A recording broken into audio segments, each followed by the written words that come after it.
And దీనికి continuity ఇంకొక thing అయితే గేమ్స్ అయితే ఆడుతున్నారు. అంటే లైక్ ఫుడ్ వచ్చింది కదా, సో గ్రాసరీ ఐటమ్స్ అయితే వచ్చాయి. ఇంట్లో గ్రాసరీ ఐటమ్స్ వచ్చిన వెంటనే శేఖర్ భాష అండ్ నిఖిల్ అండ్ తినైతే సోఫాలో కూర్చుంది అండ్ మిగతా వాళ్ళు గేమ్ ఆడుతున్నారు, ఆరెంజెస్ తీసుకొని గేమ్ ఆడుతున్నారు అనమాట. ఆ గేమ్ ఆడే టైంలో ఇవి రైస్ చేసిన పాయింట్కి నేను అగ్రి చేస్తా. Okay Sonia, your good. అంటే లైక్ నువ్వు రైస్ చేసిన పాయింట్ అయితే కరెక్టే, ఫుడ్తో ఎవరు ఆటలాడకూడదు అన్నారు.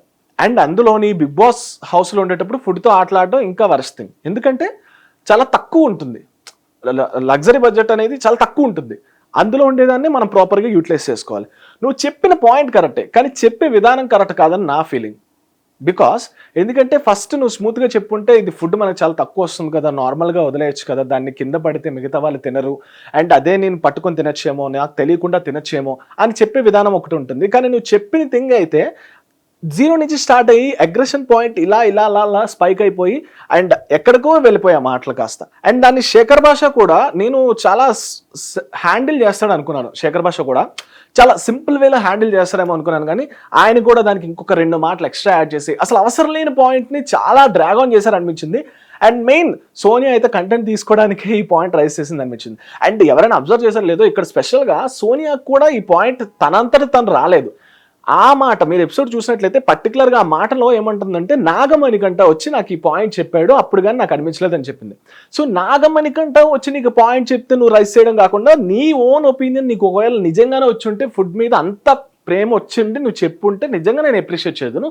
బట్ ఎనీవేస్ ఏదో విధంగా నువ్వు ఫుడ్ గురించి అప్రిషియేట్ చేస్తావు, దట్స్ గుడ్ థింగ్. కానీ ఆ వే ఆఫ్ అప్రోచింగ్ అనేది కరెక్ట్ కాదు అనిపించింది. ఎందుకంటే నువ్వు ఒక హుకుంలా పాస్ చేస్తావు ఇంకెవరు ఫుడ్ తినకూడదు అని. అండ్ అక్కడి నుంచే కదా భాషా గారు కూడా రివర్స్ అయ్యి అది నువ్వేమైనా పెట్టిన రూలా, ఇక్కడ ఏమైనా బిగ్ బాస్ పెట్టిన రూలా అంటే అక్కడి నుంచి ఆర్గ్యుమెంట్ అనేది ఇంకా ఎక్స్టెన్షన్ అయింది. లైక్ లేదు నేను పెట్టలేదు కానీ ఎవరు తినకూడదు. ఆయన ఏమొచ్చి మళ్ళీ ఇంకో 2 మాటలు ఇదేమైనా జాతీయ జెండానా అగౌరవపరచడానికి సంథింగ్ ఇలా ఎక్స్టెన్షన్ ఆఫ్ వార్లా అయిపోయింది. అసలు ఎక్కడా లేని పాయింట్ నువ్వు చాలా సున్నితంగా చెప్పుంటే పాయింట్ అక్కడితో అయిపోయేది, అక్కడి నుంచి చాలా ఎక్స్టెన్షన్ ఆఫ్ వార్లా అయిపోయింది అనమాట. అండ్ అంతేకాకుండా మళ్ళీ దానికి భాషా గారు అక్కడే తినడం, అక్కడే చూపించడం, ఇదనేది నాకు ఫుడ్ నువ్వు అంత రెస్పెక్ట్ ఇచ్చుంటే ఫుడ్కి, నువ్వు అంటే ఒకవేళ సోనియా కానీ నువ్వు అంత ఫుడ్ రెస్పెక్ట్ ఇచ్చుంటే అది కాలంలో పడినా డ్రైనేజ్లో పడినా కిందకేసి తొక్కి కూడా నువ్వు తినచ్చు. మరి నువ్వు ఫుడ్ రెస్పెక్ట్ ఇస్తున్నావు కదా, అంత మాట్లాడాల్సిన అవసరం ఏంటి సోనియా అని నా ఫీలింగ్ అనిపించింది.